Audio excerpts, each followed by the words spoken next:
Hey guys, how are you all? Myself Bhavin sir from Sahas Institute of Commerce, your own personalized high-tech digital classes.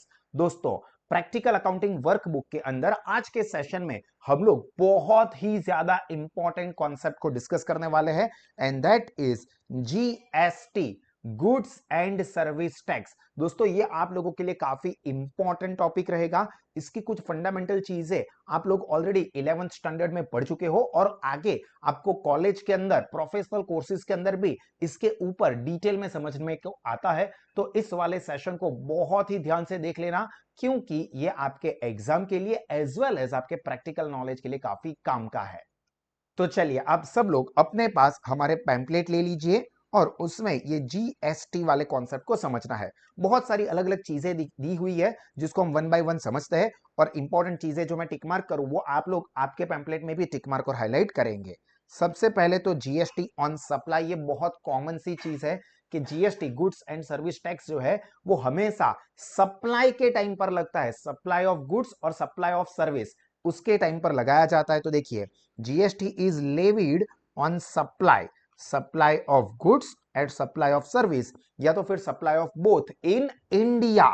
अब ये देखो, ये कब से applicable हुआ है? तो पहला जो कीवर्ड है लेविड ऑन सप्लाई, इसको हाईलाइट कर देना। अब ये जीएसटी भारत में कब से लागू हुआ था? तो पूरे भारत में except the state of Jammu and Kashmir ये एप्लीकेबल हुआ था जुलाई 1 2017, 1 जुलाई 2017 से। और अगर जम्मू कश्मीर की हम लोग बात करें, स्टेट ऑफ जम्मू कश्मीर, तो उसमें 8 जुलाई को, मतलब एक हफ्ते के बाद ये अप्लाई हुआ था। क्लियर? तो 1 जुलाई 2017 को जीएसटी पूरे भारत में अप्लाई हुआ था। अब पूरे भारत की बात करें तो हमें वो भारत का जो मैप पता है, ये जो भारत का मैप हम लोग जानते हैं, ये भारत की जो मतलब जो लैंड बाउंड्री है वो तो रहेगा ही, बट इसके साथ साथ आपको पता है कि यहां पर भारत में जो समंदर है, तो इसके लिए area up to 200 nautical miles जो है वो भी इंडिया के अंदर ही कवर माना जाता है। तो यहां पर भी, मतलब समंदर में भी, जैसे आपको पता है कि फॉर एग्जाम्पल यहां पर हमारे यहां पर कोई आइलैंड है, जैसे कि फॉर एग्जांपल लक्षद्वीप, जो कि बीच में काफी फेमस हुआ था, तो वो भी भारत के अंदर माना जाएगा। वहां पर भी अगर आप गुड्स या सर्विस सप्लाई करते हो तो वो जीएसटी के अंदर आ जाएगा, क्योंकि ये भारत से जो लैंड बाउंड्री है उससे जो समंदर है उसके 200 नॉटिकल माइल्स के अंदर आ जाता है, सिर्फ समझने के लिए। उसके बाद ड्यूअल जीएसटी, मतलब जो जीएसटी का कॉन्सेप्ट है वो कोई एक ही सेंट्रल या स्टेट गवर्नमेंट दोनों में से एक ही लगाएंगे ऐसा नहीं है, दोनों का रहेगा।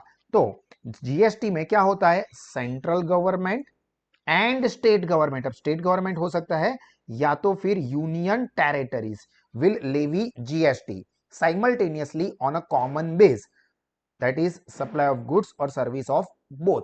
मतलब सेम परसेंटेज पर CGST central goods and service tax भी लगेगा, as well as SGST state goods and service tax, या तो फिर UTGST union territory goods and service tax ये लगेगा। मैं आपको यहां पर बता दूं कि कितने टाइप के जीएसटी लगते हैं। जीएसटी एक्ट के अंडर में टोटल 5 एक्ट बने हुए हैं। पहला है सीजीएसटी, फुल फॉर्म आपको पता ही होगा, मैं बोल रहा हूं, आप चाहो तो पूरा लिख देना, central goods and service tax. दूसरा SGST, state goods and service tax. तीसरा है IGST, integrated goods and service tax. एक है यूटीजीएसटी, मतलब union territory goods and service tax. और पांचवा है ये जीएसटी कॉम्पेंसेशन सेस एक्ट, ये एक अलग है, इसके बारे में हम अलग से समझेंगे। बट जो अप्लाई होते हैं वो ये चारों में से कोई एक या दो हो सकते हैं। जब आईजीएसटी लगता है तो सिंगल लगता है, पर जब यूजीएसटी, मतलब ये यूटीजीएसटी या एसजीएसटी, ये दोनों में से कोई एक होगा, प्लस सीजीएसटी लगता है। ये इसकी बात हम लोग आगे करेंगे तो आपको समझ में और आएगा। चलिए, इंट्रास्टेट सप्लाई जो इसी के साथ कनेक्टेड है कि इंट्रास्टेट सप्लाई क्या है एंड इंटरस्टेट सप्लाई क्या है जीएसटी के लिए। काफी इंपॉर्टेंट चीज है दोस्तों, ध्यान से समझना। इंट्रास्टेट का मतलब होता है विथ इन सेम स्टेट, ठीक है? इंट्रा मतलब विथ इन सेम स्टेट। तो in the case of intrastate goods and service tax, that is supply within the same state or union territory, GST will be payable to central government and SGST और UTGST is payable to state government. अब इसके लिए मैं आपको एक example देता हूं. For example, Vadodara से गुड्स को हमने सप्लाई किया अहमदाबाद. तो वडोदरा एंड अहमदाबाद दोनों ही गुजरात के अंदर आते हैं. तो यहां पर दो जीएसटी लगेंगे, एक जो सीजीएसटी है मतलब central goods and service tax, और दूसरा गुजरात स्टेट है तो state goods and service tax यानी कि एसजीएसटी. मतलब ये दोनों लगेंगे. फॉर एग्जांपल 18% का टोटल जीएसटी बनता है तो 9% सीजीएसटी रहेगा, 9% एसजीएसटी रहेगा. अगर ऐसा होता कि फॉर एग्जांपल दीव दमन है या अंडमान निकोबार है जो कि यूनियन टेरिटरी है, उसके अंदर कोई गुड सप्लाई हुए हैं तो सीजीएसटी प्लस यूटीजीएसटी लगता है. क्लियर? चलिए उसके बाद next point that is interstate supply. Interstate supply का मतलब होता है विथ डिफरेंट स्टेट्स, मतलब स्टेट सेम नहीं रहेगा. अब इसका एग्जांपल दे, अब इस केस में क्या लगेगा, सिर्फ आईजीएसटी एप्लीकेबल रहेगा. ठीक है, ये ध्यान रखना, ओनली आईजीएसटी इज एप्लीकेबल. इसमें सीजीएसटी और एसजीएसटी नहीं रहता है, आईजीएसटी रहेगा जो कि सेंट्रल गवर्नमेंट ले लेती है. इसके अभी हम लोग एग्जांपल की बात करें तो फॉर एग्जांपल गुड्स को हमने सप्लाई किया फ्रॉम वडोदरा टू मुंबई. अब इसमें देखो क्या हुआ, वडोदरा जो है वो गुजरात स्टेट के अंदर है, जबकि जो मुंबई है वो महाराष्ट्र स्टेट के अंदर है. तो यहां पर दो अलग अलग स्टेट हो गए. तो इस केस में सिर्फ एक ही जीएसटी लगेगा एंड दैट इज आईजीएसटी.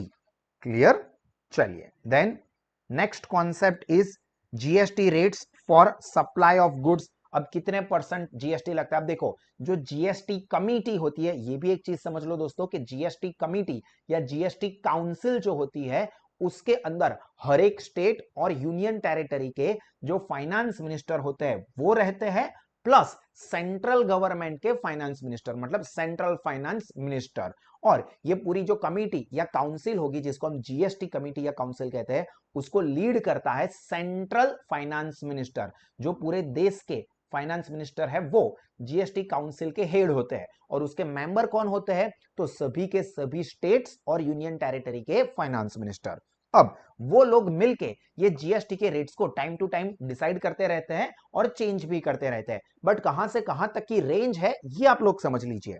तो for inter state supply IGST rates are from nil. पहली कैटेगरी है नील, मतलब बिल्कुल भी टैक्स नहीं लगेगा, जीएसटी नहीं लगेगा. फिर दूसरी कैटेगरी है 0.25%, फिर है 3%, 5%, 12%, 18% एंड 28%. ठीक है, ये सब आईजीएसटी लगता है. मतलब आईजीएसटी की रेंज कौन सी है? 0% से लेके 28% तक. ये 28% ये मैक्सिमम जीएसटी का रेट है. ठीक है, और अगर फॉर इंट्रास्टेट सप्लाई की बात करें तो सीजीएसटी, इंट्रास्टेट सप्लाई के लिए मैं अलग कलर की पेन ले लेता हूं, विल बी 50% ऑफ आईजीएसटी. ये ध्यान रखना, सीजीएसटी एंड एसजी जो है एसजीएसटी ये दोनों 50% होता है. मतलब सर 50% टैक्स लगेगा? जी नहीं, 50% नहीं. फॉर एग्जांपल ये 12% है ना, फॉर एग्जांपल जीएसटी 12% है टोटल, तो इसका 50% वो सीजीएसटी हो जाएगा, दैट इज 6%. और इसका मतलब 12% टोटल जीएसटी का 50% हो जाएगा एसजीएसटी या तो फिर यूटीजीएसटी. ठीक है, और वो होगा 6%. मतलब इंट्रास्टेट के केस में सीजीएसटी और एसजीएसटी 50-50% रहते हैं. ठीक है, मतलब रहेगा सेम ही, परसेंटेज का ब्रैकेट सेम है, 0% से लेके 0.25%, 3%, 5%, 12%, 18%, 28%. अब 18% है तो 9% सीजीएसटी, 9% एसजीएसटी. 28% है तो 14% सीजीएसटी, 14% एसजीएसटी. समझ में आ रहा है? और आईजीएसटी के केस में वो कॉमन रहता है. तो आई होप दोस्तों कि ये चीज आपको समझ में आ गई होगी. ये GST rates for supply of service ये भी हमने ऑलरेडी डिस्कस कर ही लिया है, सेम पॉइंट ही है. Interstate supply IGST is applicable जो कि आपको पता ही है, और इंट्रास्टेट सप्लाई के अंदर सीजीएसटी और एसजीएसटी अप्लाई होते हैं, तो कुछ नया नहीं है इसमें. सीजीएसटी एंड एसजीएसटी जो होते हैं या यूटीजीएसटी वो 50% होते हैं आईजीएसटी के. मतलब 50% CGST, 50% SGST। तो ये सेम चीज यहां पर हमने समझ ली, बिल्कुल वही है, सिर्फ यहां पर गुड्स की बात की है, यहां पर सर्विसेज की बात की है, ठीक है। And general rates of IGST on service is 18%। ये एक ध्यान रखना है कि जो परसेंटेज की रेंज है वो नॉर्मल केस पर हम देखें तो 18% यहां पर एप्लीकेबल होता है। मतलब फॉर एग्जांपल हम लोग आपको एजुकेशनल सर्विस प्रोवाइड करते हैं तो इसके ऊपर हमें 18% टैक्स पे करना होता है। हालांकि कुछ केस में यहां पर अलग अलग रेंज देखने को मिलती है, 5% हो सकता है, 12% हो सकता है, and rare services exempt from GST है। बट नॉर्मल केस में सारे के सारे सर्विसेज पर 18% GST लगता है। तो ये ध्यान रखना कि गुड्स में अलग अलग रेंज है, बट सर्विस के केस में मोस्ट कॉमन 18% सर्विस पे GST लगता है। यहां तक की चीजें क्लियर हुई दोस्तों? चलो अभी हम लोग आगे और इंपॉर्टेंट चीजों का डिस्कशन करते हैं, पर इससे पहले मैं आपको बता दूं कि जो भी स्टूडेंट इस सेशन को YouTube पर देख रहे हैं उन लोगों के लिए सेशन कंप्लीट हुआ। अगर आप इसका पूरा सेशन देखना चाहते हैं जो कि एग्जाम के लिए काफी इंपॉर्टेंट है, इस सब्जेक्ट के सारे सेशंस और बाकी के सभी कोर्सेज के लिए बेहतरीन क्वालिटी का एजुकेशन सारे के सारे सब्जेक्ट के लिए आप ही आपके दोस्त अवेल करना चाहते हैं तो आप साहस स्मार्ट स्टडीज एप्लीकेशन को आज ही डाउनलोड एंड सब्सक्राइब करें। लोवेस्ट फीस पर अपना नॉलेज और अपना रिजल्ट बढ़ाए। और जो भी साहस के स्टूडेंट है उन लोगों के लिए सेशन कंटिन्यू ही है, जिसमें अब हम लोग बात करेंगे अबाउट द रजिस्ट्रेशन। काफी इंपॉर्टेंट चीज है। तो registration is a pan based, याद रखना, परमानेंट अकाउंट नंबर